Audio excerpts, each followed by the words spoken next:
Hey everybody, one of the most important skills in leadership is the ability to communicate with other people, whether you are a good listener or you are a good communicator. Reading people has to be probably the base of all human interaction. So, to help us understand that better, we're joined in the studio today by Alan Stevens, all the way from Australia. Alan, welcome to the show. Thank you very much, Graham. I've been looking forward to having a chat with you. Yeah, we don't have long together today, but hopefully I'm going to learn a little bit about interpersonal skills. Even at my ripe old age, I'm sure I can pick up a few tips. So are you ready to go? Yep, whenever you are. Let's do this. All right, so kicking off, Alan Stevens, tell me, what's on your business card? Well, like a lot of people, I've got an old business card, which I haven't updated for a long time. It's got my photograph on there without the beard, so that's why I don't use it anymore. And it's just got my title, which is International Profiling and Communication Specialist. And that's about all it's got. Profiling. I like the sound of that. That sounds intriguing. What is profiling about? Well, it's all about being able to look at somebody and understand their personalities, being able to, like I know on TV, people talk about the CSI stuff and all that's quite sexy, catching people out as liars. But I do it to actually understand someone's personality. If I can understand their personality, I know how they like to be spoken to. I can build a stronger connection with them. And then I use the things like the micro expressions and body language to work out their emotions and whether I've really connected with them in the way that they need to be spoken to. So it's all about reading somebody to build relationships is the way I do it. So when you're speaking to somebody and you're engaged in conversation, do you have that meta awareness that you're stepping back a little bit and you're reading them as well as actually talking to them? No, well, I cheat. If I know I'm going to speak to somebody and I've got a photograph of them, I've got their personality because the facial features tell me somebody's personality. Very quickly, if you lift weights, you're going to build muscles. We also know that, what we feel inside, we express outwardly. So you put those two together. And if you're like me, you concentrate and you do this, you pull expressions on your face while you're working. Your face is going to be a roadmap from the ridges and crevices you create. It's going to be a roadmap of your personality, how you like to think and process, not what you're thinking and processing, but how you like to take information and how you're likely to process it. If I've got that, I already know how to speak to you. And while I'm talking to you, yes, the body language and the expressions on your face, the little micro expressions, the little twitches, that will give away the rest of the information I need. But I don't have to be focusing on that. It just comes so easily now because I focus on the person. And while I'm focusing on what they're saying and what their body is giving away, I can read them quite effectively. I feel like you have a superpower, which I'm intrigued to learn about. Can you do this in this situation? I know you can't read my whole body, but you can see my face. I'm curious to know what you can pick up and, for the benefit of the audience, what you can read into this situation. Okay, well, I know that you're reasonably serious-minded about things. So when you're working on something and that it's like, leave me alone. If you're focused on it, you don't like being interrupted. You like to be able to work on that. You can take the world on your shoulders. I know that when you talk to people, you're going to be fairly concise. Now, we've only just started talking now, but I know you're going to be fairly concise. So if you give me information, it's going to be structured, it's going to be quick. Not going to be waffling on with big flowery sentences and everything else. So I need to know that I need to speak to you in a similar way. I also know that you're fairly fussy about things.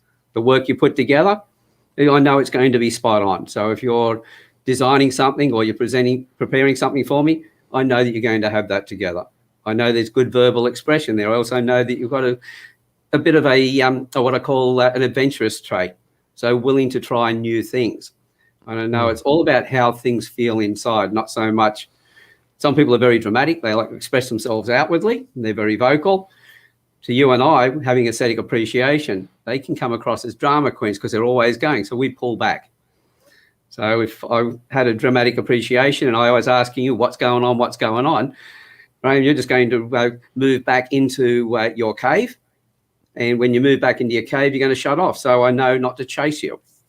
I would just say to you, hey, is there anything I can do to help? Is there anything I've done? No to that. Okay. I'll leave you alone to work on that. And when you've worked it out, come back and talk to me. And the face is telling me all of that. Okay. Very good. I like it. I like your analysis. And do you like?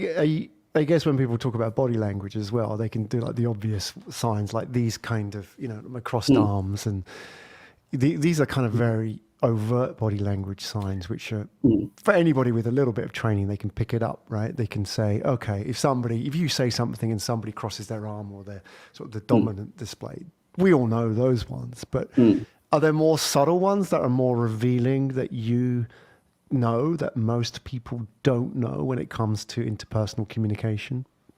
Well, it's the real subtle movements, but it's more important to understand the changes in the body language, not so much the actual indicators themselves. Like you said, crossed arms. People will interpret that as somebody being closed off towards them. Well, Mm, that's not exactly right. It can be the person is cold. It could be that mm, they've got sore shoulders and they do this. They could be that they're very interested in you, but you intimidate them because they have you up on a pedestal and they're giving themselves a bit of a warm hug. So if they then unfold it because they're thinking that you're looking at them and thinking that, hey, they're not listening, they're closed off, they're going to be focusing on the fact they're no longer comfortable. mm, So it's when the person changes. If they've got their arms folded when they're first talking to you, but all the other indicators, their feet are facing towards you, they're nodding, they're leaning in, they're acknowledging what you're saying and they're responding to that, but their arms are folded, they're just giving themselves a warm hug.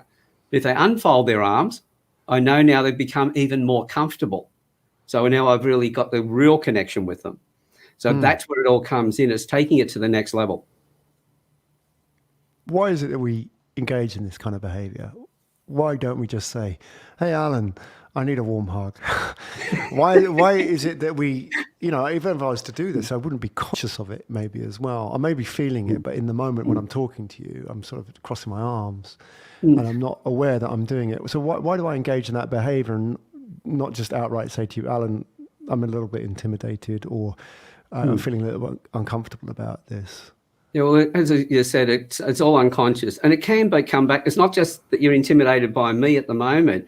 It could be that that's the way, as a child, that when you're around adults and everything else, you folded your arms for that protection because they were so large and they were so scary and all the rest of it. They were the people or your heroes that you wanted to become like, and so you may have done that all your life. So we don't know exactly where it came from, but in that moment, we're probably not thinking about it. If somebody pointed out to you and said, "Oh, you've got your arms folded," then you go, "Oh, what?" And you'd unfold Yeah. them. But now you'd be conscious about that. So, I don't draw the person's attention to it. I just watch it and I look for those changes as we're going along. Because if somebody has got their arms folded because they're not connected to me, then I'm monitoring and watching what's going on. I'm looking at, well, okay, what's the rest of their indicators telling me? If they're nodding and everything else, they're connected. If they're leaning back a bit and they're sort of looking at me, then I go, okay, I'm not making a connection with them. So now I focus on changing the way in which I'm talking to them. I'm looking for other indicators that tell me whether the language I'm using or the subject I'm talking about is something that's pushing their buttons. And so it's not just, as I said, the facial features tell me the personality, gives me the foundation. I then know my personality, so I know how I need to change the way I like to be spoken to match the way they want to be spoken to. Once I've got that, then while I'm talking to them, I've got the language right. I've got the body language and expressions that first of all tell me, have I connected with them right? Is there incongruencies in what I expect from their personality and how they're behaving? Is there something emotionally going on? And at the very tail end, are they telling me the truth when they're talking to me? Whereas some people get real excited about micro expressions and go, great, I can pick up whether somebody's telling the truth or not. That's really sexy on all the CSI shows and everything like that. And people are using it as a lie detector. I use it as a truth seeker. The more I can understand somebody and connect with them, the stronger the relationship I can create. So I don't want to know if you're just trying to con me.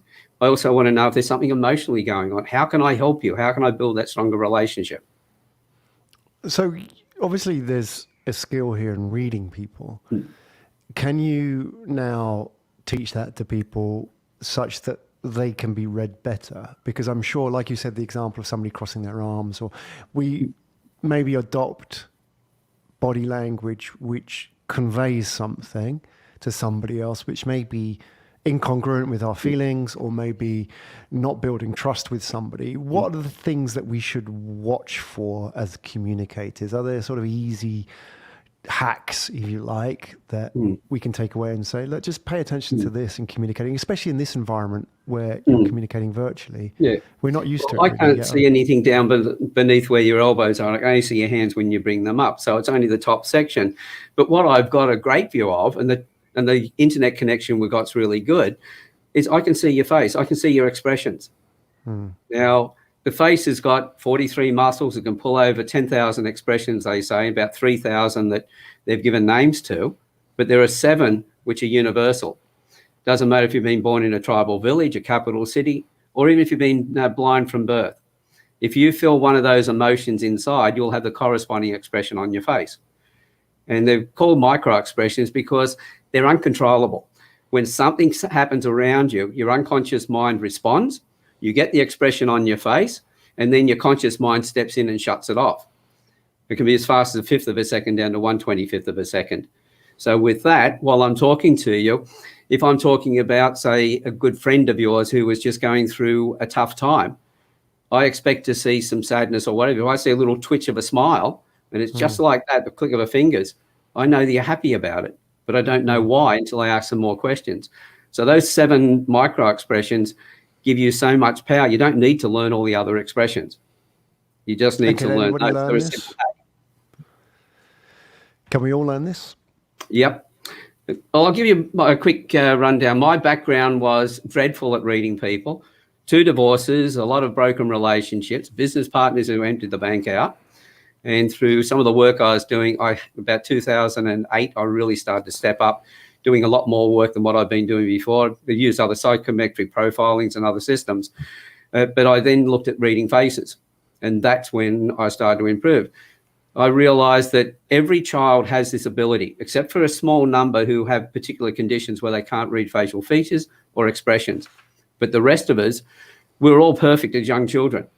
Anybody who's listening to this who's got young children, how often do they push you to the edge but don't push you over the edge? They've read you like an expert. And then as we get older, we get involved in sports and all sorts of activities. So we're not focusing on reading people anymore. And so it's like any muscle, it atrophies.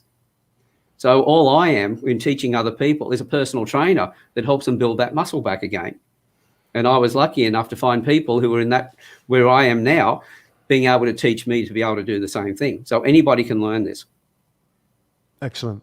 Well, take us to where we find out more about you, Alan, and your work. Well, the best place to find me is on my website, which is alanstevens.com.au.